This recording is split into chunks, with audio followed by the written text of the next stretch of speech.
امریکی ایوان نمائندگان اور سینٹ دونوں نے ہی اس ہفتے کے آغاز میں امریکی عوام کی مالی امداد کے لیے ایک بل منظور کیا۔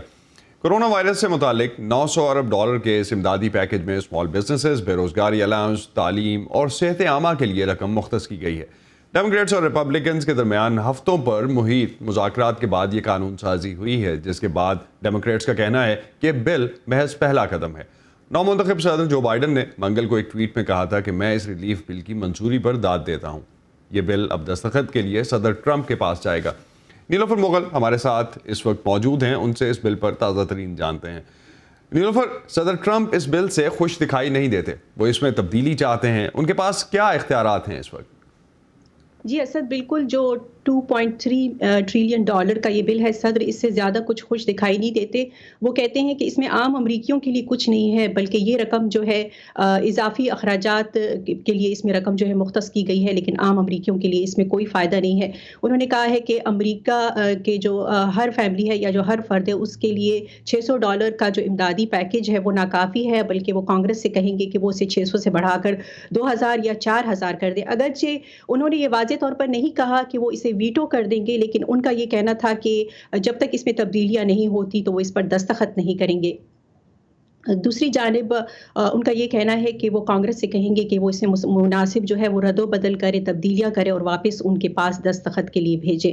جہاں تک ترمیم کی بات ہے تو یہ بل جو ہے دونوں ایوانوں سے یہ قانون پاس ہوا ہے، اور دونوں ایوانوں کے جو معاونین ہیں ان کا یہ کہنا ہے کہ وہ اس میں تبدیلی کا کوئی ارادہ نہیں رکھتے۔ ہاں، اگر صدر اس کو ویٹو بھی کر دیتے ہیں تو جو کانگریس ہے وہ ایوان نمائندگان اور سینٹ سے 2/3 اکثریت سے اسے منظور کر کے وہ اس کو مسترد کر سکتے ہیں۔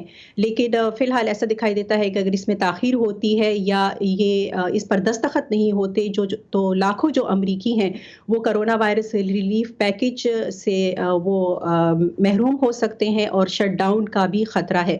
اور صدر ٹرمپ کل شام ہی ریاست فلوریڈا وہ چھٹیاں منانے چلے گئے ہیں، لیکن قانون ساز امید کر رہے ہیں کہ وہ 29 ستمبر سے پہلے واپس آ کر اس پر دستخط کر دیں گے۔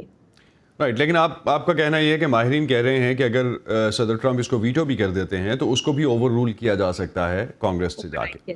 رائٹ، تو پاکستان کی امداد کے لیے بھی اس بل میں کچھ رقم شامل ہے، اس کی کچھ تفصیل بتائیں گی فورن فنڈنگ کے حوالے سے، یا فورن اوور آل اگر ہم جس طرح سے بات کر رہے ہیں ڈونیشنز کی یا کچھ امداد کی، اس حوالے سے کیا اپڈیٹس ہیں اس میں؟ جی اسد، بالکل جو ٹوٹل فارن ایڈ رکھی گئی ہے اس بل میں وہ ہے $4.7 ارب، اور اس میں پاکستان کے لیے $2.5 کروڑ کی جو امداد ہے وہ رکھی گئی ہے، جو کہ وہاں پر جمہوری پروگراموں کے لیے اور خواتین کے جو حقوق ہیں ان کو فروغ دینے کے جو پروگرامز ہیں اس کے لیے وہ مختص کی گئی ہے۔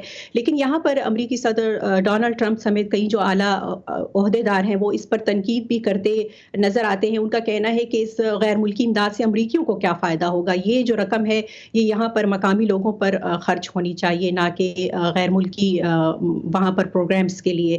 لیکن سینیٹر لینڈسی گراہم جو ہے وہ اس بل کا دفاع کرتے ہوئے نظر آتے ہیں۔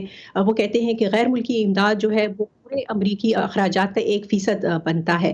تو انہوں نے خاص طور پر پاکستان کے لیے دی جانے والی امداد کا دفاع کیا ہے کہ وہاں پر خواتین کی جو صورتحال ہے وہ کافی پریشان کن ہے، اور وہ پوری دنیا میں اس وقت جو ہے خواتین کے حقوق کے لیے وہ لوگ کام کرنا چاہتے ہیں ڈیموکریٹس، اور بلکہ ڈیموکریٹس کیا ریپبلکنز، وہ خود بھی ریپبلکن ہیں، تو وہ چاہتے ہیں کہ خواتین کی جو حقوق ہیں وہ پوری دنیا میں ان کی معاشی صورتحال کو دیکھا جائے۔